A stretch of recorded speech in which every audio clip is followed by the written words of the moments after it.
Coming up now in your spoiler-free wrestling news rundown, we've got some bad news for Keith Lee. He is going in for surgery.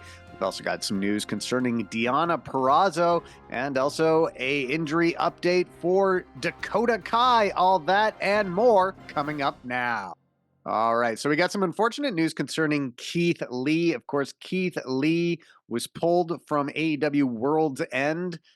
He had a planned match with Swerve Strickland, ended up getting pulled from the match shortly before the event started, and he was replaced by Dustin Rhodes. So now House of Wrestling, and that's the website run by Nick Hossman, has posted an article where I guess they have access to a Keith Lee private social media account, and Lee posted today saying that he is going in for surgery. So he wrote, "Took roughly 19 years, but I guess it's my turn. Time to get it fixed. Here's to double surgeries. Certainly one way to start 2024. And so here you can see that House of Wrestling was asked not to share the actual post. Lee did not provide any other details on his injuries or what surgeries he will be undergoing. The House of Wrestling is working to find out more, and when more is available, we will let you know as well. All right, and there's also some news concerning Deonna Purrazzo, who made her AEW in-ring debut on Saturday's episode of Collision. She defeated Red Velvet, and she'll be also in action on AEW Dynamite tonight. Well, there was kind of an unfortunate thing that happened on AEW's Instagram account where they had to limit comments on a post as there were a lot of haters or trolls online making disparaging comments about Deonna Purrazzo's body. So Purrazzo actually responded to a comment that somebody had written on X, formerly Twitter, where someone had the actual post has been deleted, but it was derogatory towards Deonna Purrazzo. Somebody wrote, "No need to tag her, Barrett. She doesn't need to be seeing this." And Deonna Purrazzo replied, "Oh, I've already seen it. I had a cry, then I realized my worth is not determined by one, my body, two, others' perception of me. I am a 5-time world champion. I've worked with nearly every major company in the world. I am one of the greatest wrestlers in the world. Furthermore, I just earned my bachelor's degree. I'm looking to start a master's program. And most importantly," she writes in all caps, "I have a husband who thinks I'm beautiful, whether I'm size S or M. I've never been a size S. They are entitled to their opinion, and I'm entitled to tell them to kiss this fat ass." She followed that post up with what's up on your screen now, explaining why she decided to respond to the person. She said, "I tweeted because I thought it was important to let it be known that we, all of us, see the negative comments, tweets, and it does affect us. We are humans too. Also because it's important to show other women and girls that their value is not defined by their body, rather their hearts, minds, and successes. I never expected this outpouring of love, and now I'm crying happy, touched, overwhelmed tears. This is the best side of this community. I'm choosing to be grateful tonight. Thank you." So it does appear that Deonna Purrazzo received a lot of encouragement as well in the face of those negative comments. So I think she just wanted to say, hey guys, when you're tweeting negative stuff, especially in wrestling, they are very often going to see it. So. And she also did an interview with Chris Jericho. So she was on Talk is Jericho in an episode that was released today. And she talked about her decision to leave Impact Wrestling and sign with AEW. So she had been with Impact ever since she was part of the NXT releases in April of 2020. If you remember, WWE released a lot of wrestlers just as the pandemic was getting going and they had nowhere to work. She was one of those releases. However, she was picked up by Impact Wrestling at the time. Of course, they're back to being TNA now. And she quickly became a focal point of the Knockouts division. She won the Knockouts title just a couple of months after debuting. So she was asked by Chris Jericho about why she decided to leave Impact Wrestling. And this is what she said. "I knew my contract was coming up with Impact, and I just kind of felt like it was time to leave.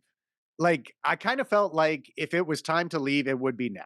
If this was the territories, now would be the time you leave, right? Britt Baker actually connected me with Tony Khan, and we just got to talking. And I knew the first Dynamite of the new year was going to be in Jersey. That's where I'm from. So I was like, that would be a dream scenario, a dream come true if we could do that. And it all worked out.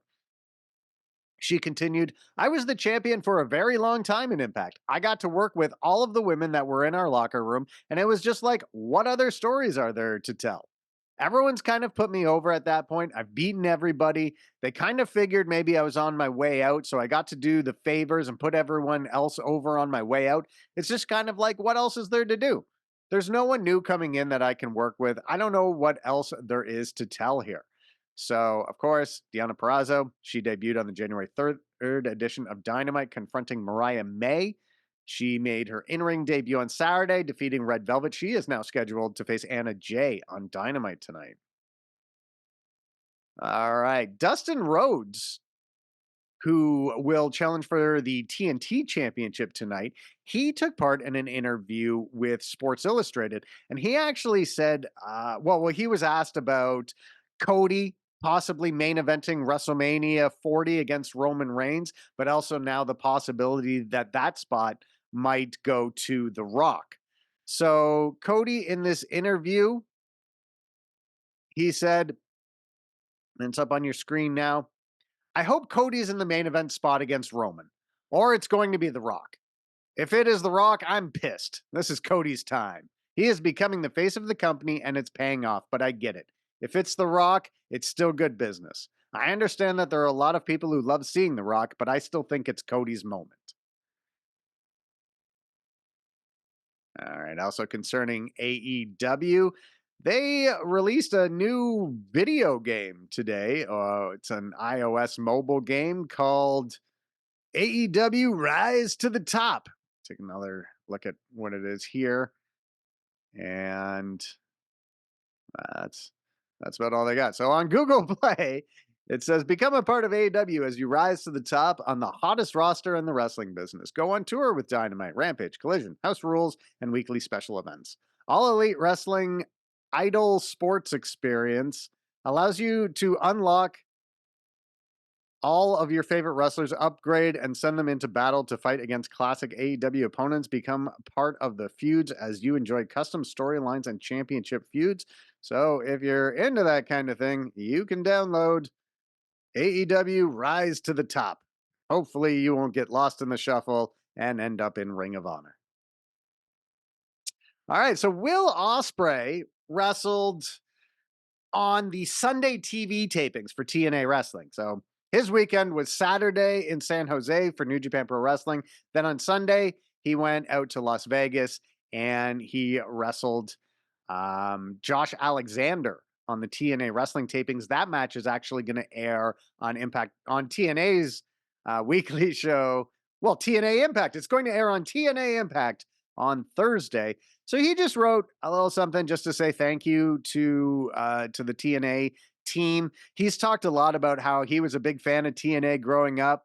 So he wrote, I will continue to publicly show my support and appreciation to Impact Wrestling roster staff and crew. Thank you for allowing me to be part of the return and getting to finally call myself a TNA kid. All the best to that talented group, and hopefully we can cross over again. And Scott D'Amore responded to Will Ospreay, writing, truly has been an honor and pleasure to have you in Impact Wrestling. You're a class act and just all around a damn fine human being. What you and Walking Weapon do this Thursday on TNA Impact will inspire a whole new generation. And I can't imagine that match is bad. Ospreay and Josh Alexander, they had a great match in October last year. It aired on Impact Programming in November. So we will see Will Ospreay versus Josh Alexander 2 on Thursday night this week. Also got an update on Dakota Kai. Dakota Kai is going into month number 8 or 9 now that she has been out of action with a torn ACL, the same injury that was recently suffered by Cora Jade. She commented on, she's on Twitch like all the time, which you can do when you have a torn ACL. And she said on Twitch that rehab is going great. It's definitely not long now, but there is no timetable for her return. Former NWA World Tag Team Champion Maddie Rankowski made her debut for WWE NXT last night on the program. She was in the number one contenders battle royale. And as she also did a lot of stuff with AEW, specifically during the pandemic era when they were at Daly's place. That's where she kind of got her first exposure.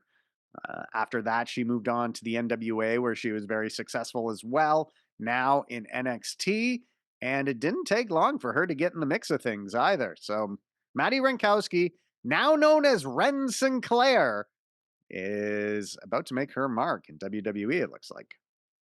And today marks 1 year since the passing of Jay Brisco.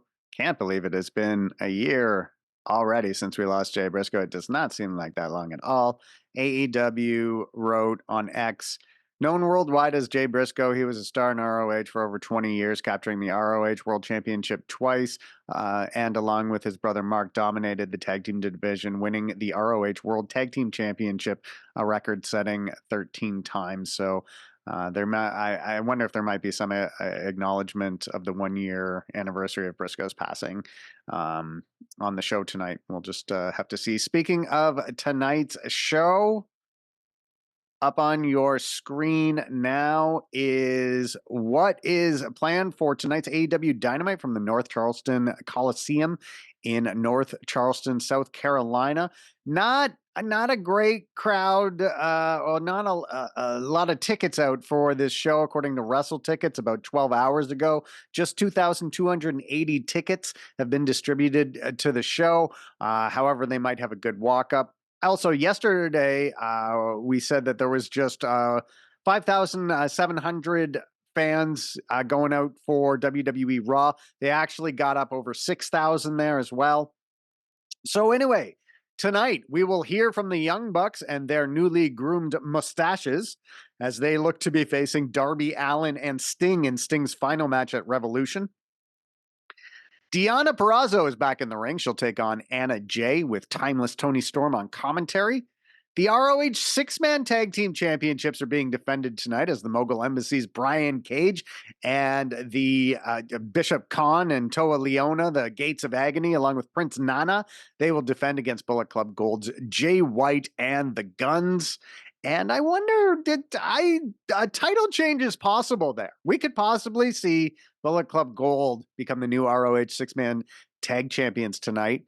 TNT champion Christian Cage is going to defend his title against Dustin Rhodes. And then in the main event, Samoa Joe defends the AEW World Championship against Hook. And that's going to do it for this video, guys.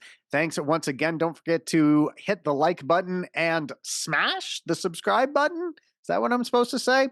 We'll see you again next video. Thanks again.